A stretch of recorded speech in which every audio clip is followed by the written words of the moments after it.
જય શ્રી કૃષ્ણ। આજે સાંભળીએ ચૈત્ર માસ વિશે। વિડિયો લાઈક કરો અને ચેનલ સબસ્ક્રાઇબ કરો। હિન્દુ ધર્મમાં ચૈત્ર મહિનો શા માટે વિશેષ માનવામાં આવે? ચૈત્ર એ હિન્દુ કેલેન્ડરનો પહેલો મહિનો છે। ચૈત્ર માસને મધુમાસ તરીકે પણ ઓળખવામાં આવે છે। આવો જાણીએ આ મહિનાને હિન્દુ ધર્મમાં શા માટે ખાસ માનવામાં આવે છે। ચૈત્ર માસનો પ્રારંભ થયો છે। હિન્દુ કેલેન્ડરનો પહેલો મહિનો ચૈત્ર છે જ્યારે છેલ્લો મહિનો ફાગણ છે। હિન્દુ કેલેન્ડર મુજબ હિન્દુ નવું વર્ષ ચૈત્ર શુક્લ પ્રતિપદા તિથિથી શરૂ થાય છે। ચૈત્ર માસને મધુમાસ તરીકે પણ ઓળખવામાં આવે છે। હિન્દુ કેલેન્ડરના દરેક મહિનાનું નામ નક્ષત્રના નામ પરથી રાખવામાં આવ્યું છે। ચિત્રા નક્ષત્રની પૂર્ણિમાને કારણે આ માસને ચૈત્ર માસ કહેવામાં આવે છે। હિન્દુ નવા વર્ષનો પ્રથમ મહિનો ખૂબ જ વિશેષ માનવામાં આવે છે। ધાર્મિક માન્યતાઓ અનુસાર ભગવાન બ્રહ્માએ આ મહિનાની શુક્લ પ્રતિપદાથી સૃષ્ટિની રચનાની શરૂઆત કરી હતી। આવો જાણીએ ચૈત્ર મહિનાની 10 ખાસ વાતો। નવું હિન્દુ કેલેન્ડર વિક્રમ સંવત ચૈત્ર શુક્લ પક્ષની પ્રતિપદાથી શરૂ થાય છે અને આ દિવસથી ચૈત્ર નવરાત્રિ શરૂ થાય છે જેમાં 9 દિવસ સુધી દેવી દુર્ગાની સતત પૂજા કરવામાં આવે છે।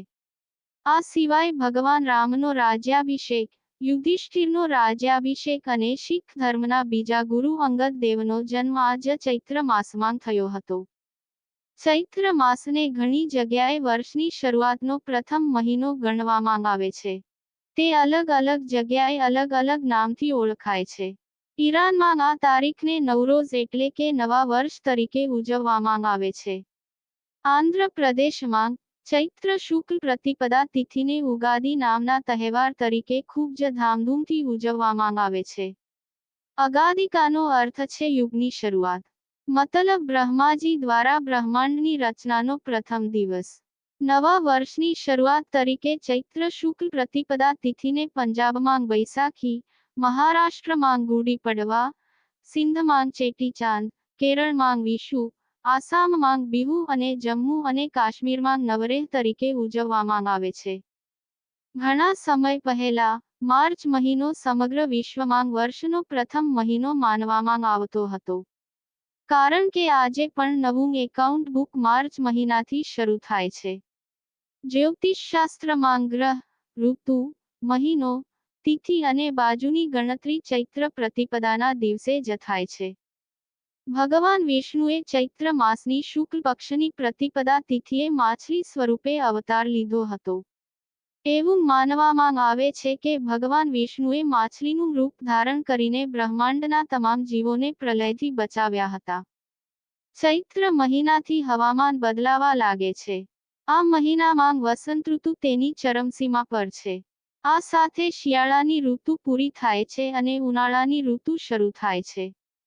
ચૈત્ર માસથી ખાનપાન અને જીવનશૈલીમાં પરિવર્તન આવે છે। વધુ પાણી પીવું પડે છે અને સરળતાથી સુપાચ્ય વસ્તુઓ ખાવા પીવામાં આવે છે। ચૈત્ર માસમાં લીમડાના પાનનું સેવન કરવાનું વિશેષ મહત્વ છે। લીમડાના પાન ખાવાથી શરીરમાં વહેતું લોહી શુદ્ધ થાય છે અને વ્યક્તિને ઘણી બીમારીઓથી બચાવે છે। ચૈત્ર માસમાં ગાયનું દાન વિશેષ ફળદાયી છે। ચૈત્ર માસને દેવી દેવતાઓની પ્રતિષ્ઠા માટે ખૂબ જ શુભ માનવામાં આવે છે। આ સિવાય ચૈત્ર મહિનામાં ગોળનું સેવન ન કરવું જોઈએ। શીતલા સપ્તમી, ચૈત્ર નવરાત્રિ, ગુડી પડવા, નવા વિક્રમ સંવત, એકાદશી, રામ નવમી જેવા મોટા અને મહત્વપૂર્ણ તહેવારો ચૈત્ર મહિનામાં ઉજવવામાં આવે છે। ચૈત્ર મહિનામાં માં દુર્ગા અને ભગવાન વિષ્ણુની વિશેષ પૂજા કરવાનો નિયમ છે। આ મહિનામાં સૂર્યદેવને અર્ઘ્ય ચઢાવવું, પીપળ, કેળા, લીમડો, વડ અને તુલસીના છોડને જળ ચઢાવવું અને નિયમિત પૂજા કરવી શુભ માનવામાં આવે છે।